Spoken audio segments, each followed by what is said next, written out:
ఓం శ్రీ శివాయ గురవే నమ. శ్రీ మహాగణాధిపతయే నమ. అశ్వమేధ పర్వం. కృతికర్త తిక్కన సోమయాజి. అమృతవర్షిణ ధారావాహిక 364వ రోజు తత్వదర్శిని కార్యక్రమానికి ఆధ్యాత్మిక ప్రవచకుల మీదీకుండ చంద్రమౌళి రసజ్ఞులను ఆహ్వానిస్తూ, అయ్యా, అశ్వమేధ పర్వం ప్రథమ దివసం 364.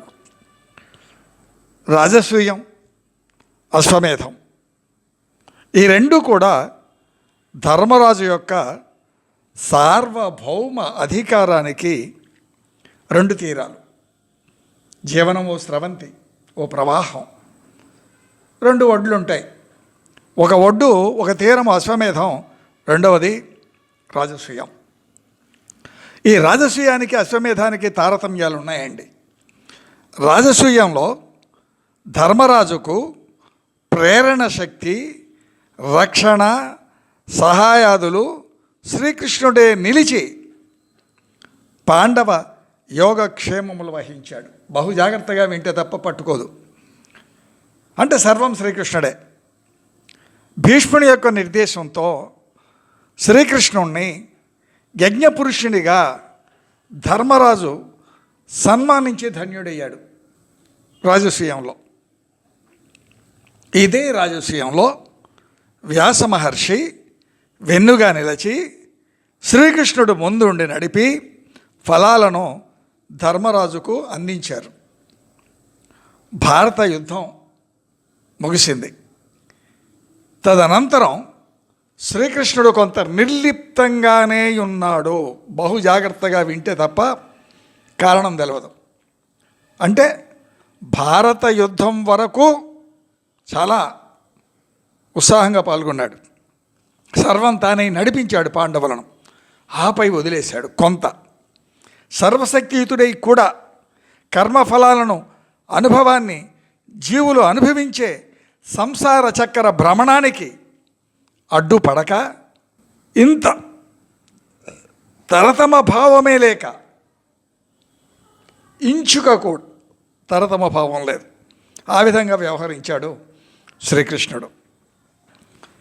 అశ్వమేధంలో సూత్రధారిగా పాత్రధారులను నడిపించింది పారాశర్య మహర్షి.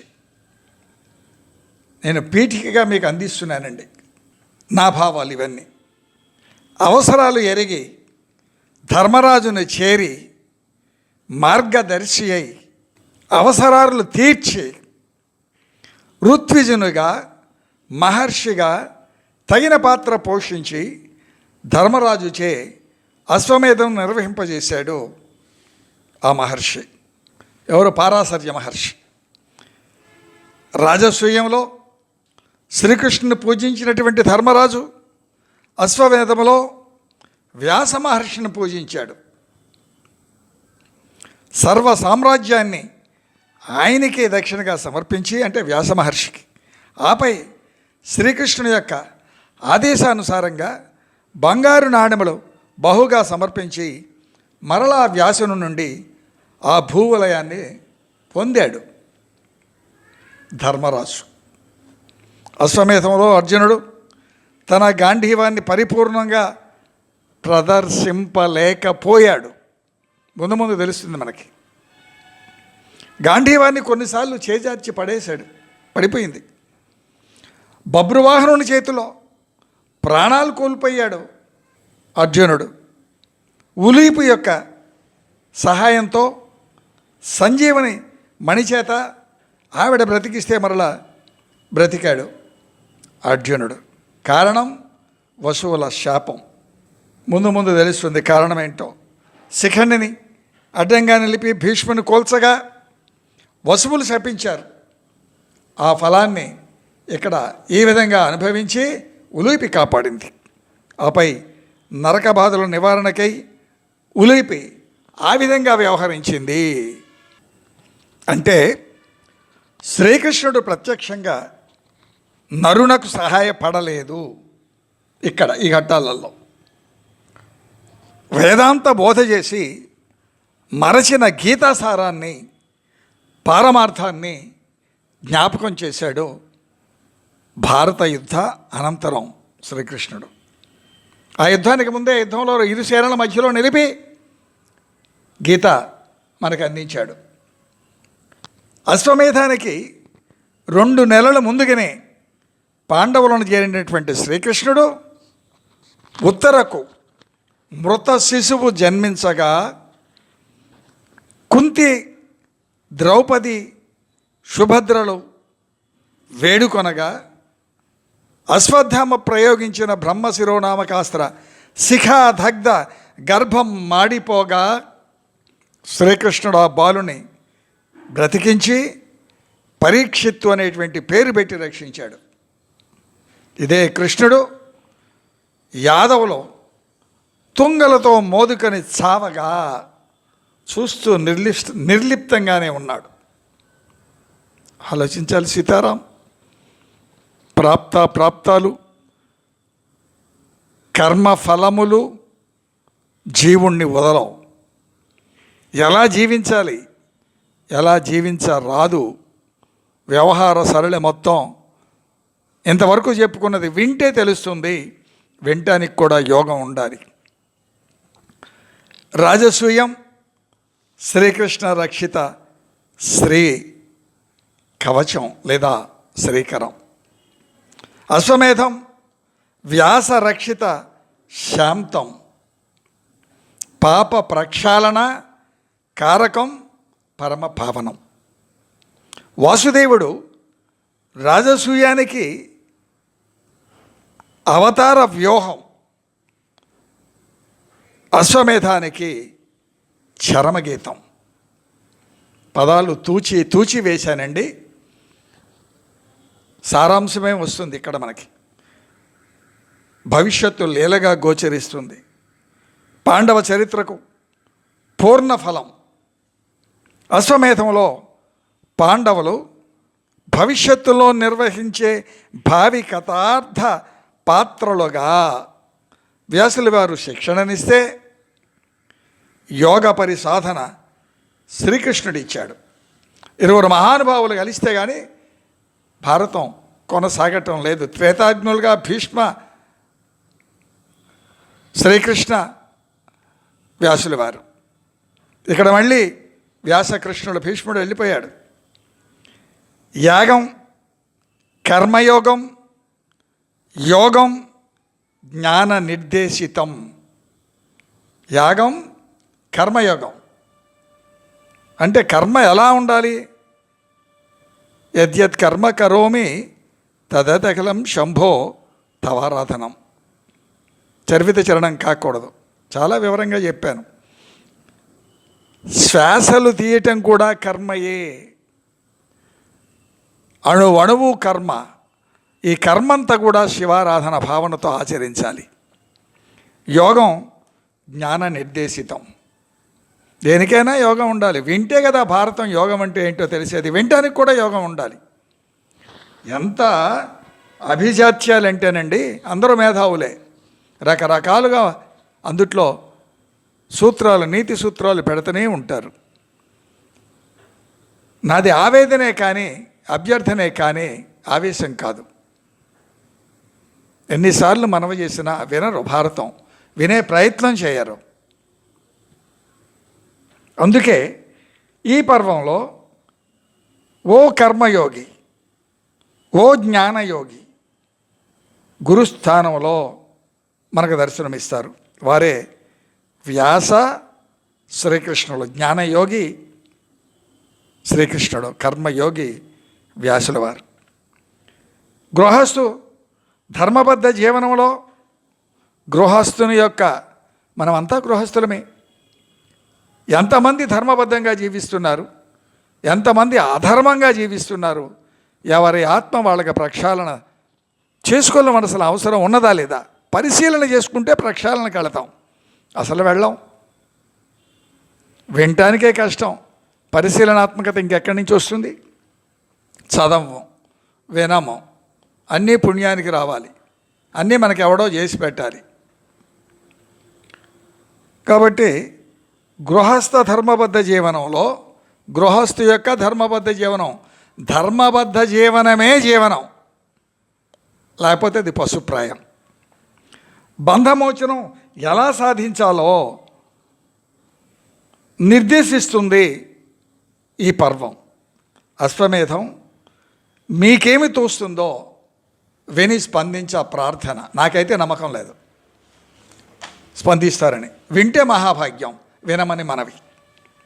కటువుగా ఉండొచ్చేమో, యథార్థము సత్యమే పలుకుతున్నాను తప్ప ద్వేషాన్ని చిమ్మట్లేదు.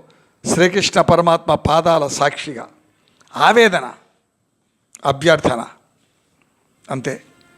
పీఠికగా ఉపోద్ఘాతంగా నా తోచిన భావాన్ని మీకు సమర్పించి కవిత్రయ విరచిత శ్రీమదాంధ్ర మహాభారతం కృతికర్త తిక్కన సోమయాజి అశ్వమేధ పర్వం ప్రథమాశ్వాసానికి శ్రీకారం చుడుతూ ఉన్నాం 364వ రోజుగా. ఇంతవరకు విన్నదాన్ని బట్టి మానవ జన్మకు హెచ్చరికగా మనవి చేస్తూ స్వీయ రచన నేటి నూతి విషయానుప్రవేశానికి ముందుగా ఆనవాయితీ. వసువు వసము వీడి వసుధ జేరే కారణ జన్ముడాయే మసలె కౌరవ పక్షంబున ధర్మాధర్మ విచక్షణలెరిగి అసిధారావ్రతం ఆచరించే. కత్తి మీద సామంటారు. అసిధారావ్రతం ఆచరించే కర్మఠుండై అంపసయ్యం జేరే వసులం జేరే వాసిగా శాంతన ఉండు కర్మఫలమనివార్యమయ్యా. ఓ మనిషి, వింటున్నావా? వింటే ఎలా జీవించాలో ఎరిగి స్పందించవో. ప్రథమాశ్వాసం. శ్రీ పార్వతీ శక్తియుత అభేద మధుర భావనాంతరంగా హరిహరనాథ అవతరించవా స్వామి. శ్రీ పార్వతీ శక్తియుత అభేద మధుర భావనాంతరంగా. పార్వతీ పరమేశ్వరులకు భేదం లేదండి కదా. ఈయన అంతరంగం ఆవిడ, ఆవిడ అంతరంగం ఈయన. సీతారాములు, పార్వతీ పరమేశ్వరుడు, లక్ష్మీనారాయణుడు. పేరు దేవి, లక్షణాలన్నీ పిశాచ లక్షణాలు. అంటే ఇంటి పేరు కస్తూరి వారు, ఇంటి నిండా గబ్బిళ్ళాల కంపెనీ. హైందవ సనాతన ధర్మంలో ఇమిడించుకోవటం చేతగాక, వినటం తెలవక, వినే యోగం లేక, అభ్యర్థనని మన్నించక, ఎన్నో అవహేళనలు వింటూ భరిస్తూ ఏదో బ్రతుకుతున్నాం. ఆవేదనాభరిత నివేదన. స్త్రీ యొక్క వైభవం ఆవిడ కంటేనే పురుషులంతా వచ్చారు. అందుకనే లక్ష్మీనారాయణులు, పార్వతీ పరమేశ్వరుడు, సీతారాములు. ఇది స్త్రీ యొక్క వైభవం. మాతృక్షేత్రమే స్త్రీ క్షేత్రం. పురుషుడు బానిస. వరి పొలానికి చుట్టూ కంచె వేసుకొని రక్షించినట్లుగా ఆ క్షేత్రాన్ని రక్షించుకునే బాధ్యత పురుషుడిది. జనమేజయునకు వైశంపాయనుల వారు ఎలా చెప్పసాగారయ్యా. భీష్మ పితామహునకు జల తర్పణాదులు ఇడిన అనంతరం ధర్మరాజాదులు ఆ గంగాను దాటి ప్రయాణించి ఆ నదీ తీరంలో ధర్మరాజు శోకభారంతో సుడులు తిరుగుతూ స్థైర్యం కోల్పోయి నేలపై కూలిపోయాడు నిలువుగా. ఎందుకు ధర్మరాజుకి ఈ పరిస్థితి వచ్చింది? భవబంధాలు. నే చంపాను, అశ్వత్థామ హత కుంజిరన్నాడు అక్కడ. ఇక్కడేమో శిఖండిని అడ్డం పెట్టుకొని కోల్చడం జరిగింది తాతగారిని. కార్యకారణములు వీళ్ళ చేతుల్లో ఉండవు. అలాగని ప్రతిదీ దాని మీద దోసేసి మనం ఇష్టం వచ్చినట్లు చేసుకొని చేతులు తులపడం కాదు. అవన్నీ గుర్తొస్తున్నాయి. కూలిపోయాడంతే. అంత శ్రీకృష్ణుడు హెచ్చరించగా భీముడు వచ్చి పట్టుకున్నాడు. పట్టుకొని అంగవస్త్రాన్ని పరిచి దానిపై కూర్చోబెట్టి అందరూ కలిసి పట్టుకున్నారు ధర్మరాజుని. ఆయన సోదరులు ఓదార్చారు. సేద తీరాడు కొంత తడువుకి ధర్మరాజు. గాఢమైనటువంటి నిశ్వాసను వదిలాడు. అంత ధృతరాష్ట్రుడు ధర్మరాజు చెంత కూర్చొని, నాయన శాంతించరా, శోకమ్మాను, విదురుని మాటలు నేను దుర్యోధనాదులు వినకపోవటం వల్లే కదా ఇంత కీడు జరిగింది. నేను గాంధారి ఒంటరి వారం అయిపోయామయ్యా, నీవే మాకు దిక్కన్నాడు ధృతరాష్ట్రుడు కళ్ళు తెరుచుకొని. స్వస్తి ప్రజాభ్య పరిపాలయంతాం న్యాయేన మార్గేణ మహిన్మహీష గోబ్రాహ్మణేభ్య సోమస్తు నిత్యం లోకా సమస్త సుఖినో భవంతు. ఏతే సర్వం శ్రీ సీతారామచంద్ర చరణారవిందార్పణమస్తు. ఓం శాంతి శాంతి శాంతి. చాలా విశిష్టమైనటువంటి పర్వం, తప్పకుండా వినండి. ఇంతకుముందు వినకపోయినా కనీసం ఎక్కడి నుంచైనా వినండి. హైందవం మేల్కొనవలసిన అవసరం ఖచ్చితంగా ఉంది. వినటం వినకపోవటం యోగంపై ఆధారపడి ఉంది. ధర్మో రక్షతి రక్షిత. గడప లోపల గుణం, గడప దాటితే హిందువులం. హిందువుగా జీవించో, హిందువునని గర్వించో. సీతారాం. శ్రీరామ ఛానల్ సబ్స్క్రైబ్ చేయ ప్రార్థన.